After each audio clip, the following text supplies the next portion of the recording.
unification, right? I know we last talked Big Bro first to Tank, right? And then, or is it? Whoever. I told Tank. Tank know what's up. You know what I mean? He know what he up against when he fights Shakur or Keyshawn. You know what I mean? He want to fight these guys that everybody in the world know that ain't gonna give him no fight. They not mentally there. You know what I mean? They might have a little skills here and there, but mentally wise, they're not gonna be able to keep it up that whole fight. And them two guys right there, you know what I mean, is going to be the ones that, give him his first L. Gervonta Davis say you need the money. What's going on with you and Gervonta? If I'm a boxer, he a boxer, you a boxer, we all need the money. I ain't doing it for free. Thank you. What if Gervonta said, hey, I come up to 154? I come up to 154 while you talking. Oh man, You go to you'll fight Gervonta at 154? I wish him the best. That's all I'm gonna say. Why did they come? Is it because they feel they need to come for the guy that seems like he's on the top right now? And right now, you're the guy on the top, so everybody's taking Ryan Garcia saying Canelo gonna beat boy. They train together. He supposed to say that. When two giants of boxing, Canelo Alvarez and Terence "Bud" Crawford, stood face to face, the whole world was watching. It was supposed to be about respect, legacy, and the fight fans have dreamed of. But suddenly, chaos entered the room. Gervonta "Tank" Davis stormed in uninvited, stealing the spotlight. Instantly, the press event shifted from Canelo versus Crawford to Tank versus Crawford. The atmosphere exploded with tension. Crawford didn't back down. He locked eyes with Davis and fired his first words. "You messed up." Those weren't just words. They were a warning. In boxing, when Crawford speaks, the whole sport listens. Now, the question is straightforward. Did Tank Davis simply overstep his boundaries? Or did he set the stage for an even bigger war in boxing? If we was to fight right now on the street, I'll break your fucking neck. And that's on my kids. And you know it, I know it, and the whole world know it. And I'm not talking about no fighting in the ring. If me and you was to fight outside, I will break your neck. The stage was set for history. Canelo Alvarez, the proud Mexican king, and Terence "Bud" Crawford, the undefeated pound-for-pound king from Omaha, stood together preparing fans for what could be the biggest super fight of this era. A few years ago, this matchup felt impossible, almost like a dream. But now, it's real enough that the boxing world can't stop buzzing. Reporters packed the room, cameras flashing non-stop, every second captured for millions of fans.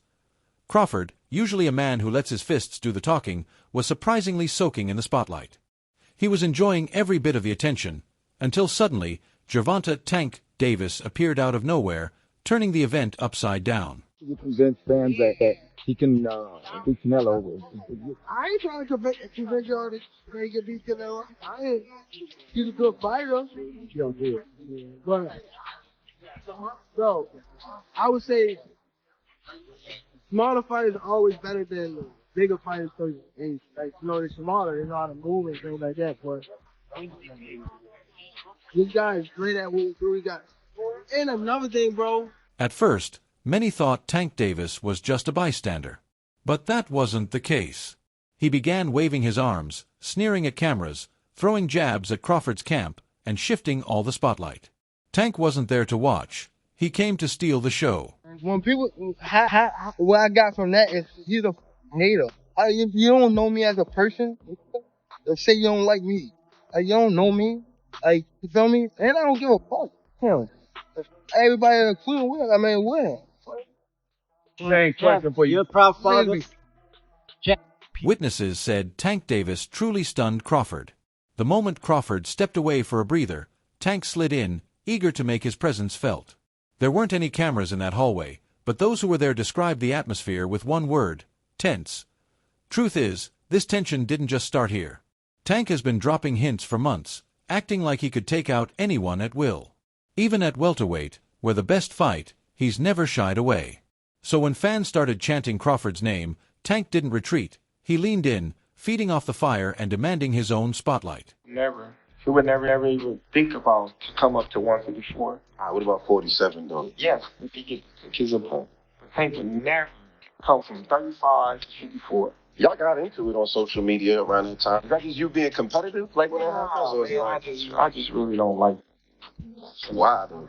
Yeah, I just don't like it. Like, I really don't like it. I just like Not your cup of tea. That's just not yeah, I your. don't like that. I just feel like, he's just one of these little dudes using what he got. Still, he got a lot of security guards around him, and he's in the limelight, stuff like that. In certain situations, he wouldn't do this. You like him as a fighter though? Yeah, he's a damn good fighter. Yeah. For his ways. Crawford wasn't the type to just sit quietly. The moment Tank Davis's name came up, he fired back, exposing the weaknesses in Tank's record.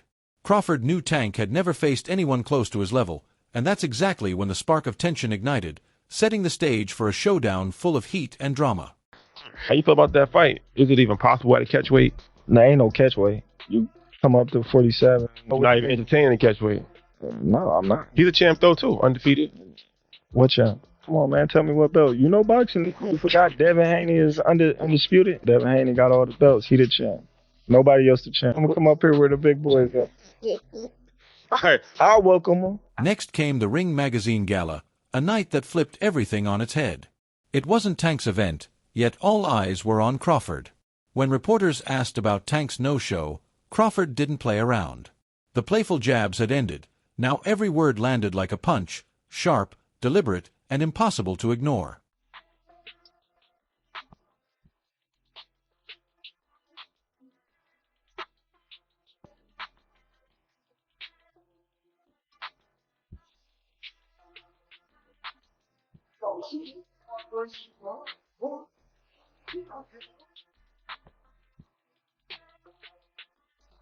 Tank Davis is gearing up, ready to step into the ring with the giant.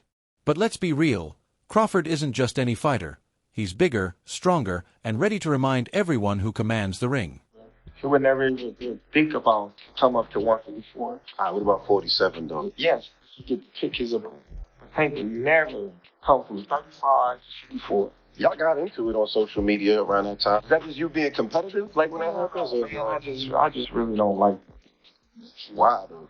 Yeah, I just don't like it. Like, I really don't like it. I Like not your cup of tea. That's just not yeah, I your. don't like that. I just feel like, he's one of these little dudes using what he got. Still, he got a lot of security guards around him, and he's in the limelight, stuff like that. In certain situations, he wouldn't do this. You like him as a fighter though? Yeah, he's a damn good fighter. Yeah. For personality and his ways. Facing Canelo Alvarez is already a massive challenge for Crawford, and adding Tank into the mix only makes things riskier. Stepping into the ring with someone bigger and stronger could be a serious gamble. Tank's attempts to insert himself into the conversation look reckless. At the top level, size and weight matter, especially when every pound can make a difference. Against Crawford, Tank is giving up far too much, physically and strategically. Still, Crawford isn't just about size. His lightning-fast speed and expert skill set could be the key to surviving, dodging, and controlling the chaos both inside the ring and in the hype outside. Kind of made a great point when talking about sizes. Because he said, if you look at them two together now, they look the same size. Mm-hmm. He said, people have got the idea of the size thing wrong.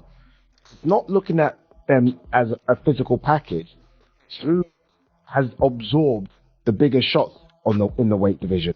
So, and it was good. It was a very good point. He was like, Canelo has been hit by light heavyweights and super middleweights for the best part of a decade. Basically. He's so used to taking those shots. Whereas Crawford hasn't. Crawford's been hit by 140 guys and 147 guys for the best part of a decade. Yeah. What's Crawford going to be like? So basically he's trying to say, Canelo could easily absorb Crawford shots. Mm-hmm. Can Crawford easily absorb Canelo's punches? If you're taking shots from Triple G, Sergei Kovalev, Dimitri Bivol, and you're staying on your feet, not getting hurt, Not even getting wobbled. not even getting wobbled, just literally shaking it off, you can take Terence Crawford. Crawford avoids all the fake hype and drama. He's not like Floyd or Ryan Garcia, chasing headlines with made-up stories. So when he told Tank Davis, "You messed up," he locked eyes. No acting, no pretense. The moment felt real. Raw tension you could almost touch, right there in the room. However they rate me, it doesn't matter. At the end of the day, we got to fight. I'm going to win the fight. Simple as that. Can I ask you about if there's any rematch clause for this fight with Canelo? No, it's not. Think you push for? No, I did. And there's any weight restrictions to the fight at all? No, it's not. A lot of fighters would like to put on a weight restriction to this type of fight. Why didn't you want to do that? Because I want him at his best. I don't want no excuses. I don't want no, reasons why, he didn't feel good or anything. I want him at his best. Remember, Crawford grew up fighting in the streets of Omaha. He's beaten every challenger thrown his way, faced bullets, and been written off countless times.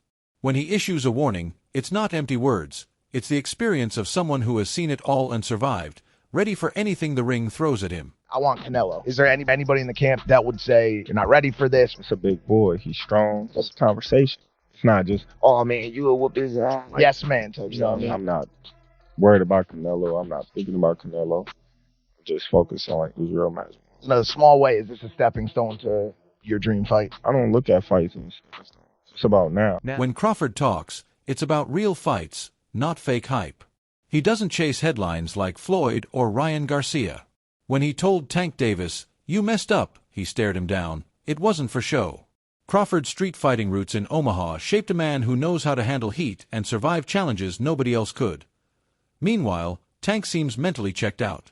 He's chasing money, big bags, and flashy events instead of real fights that build legacy.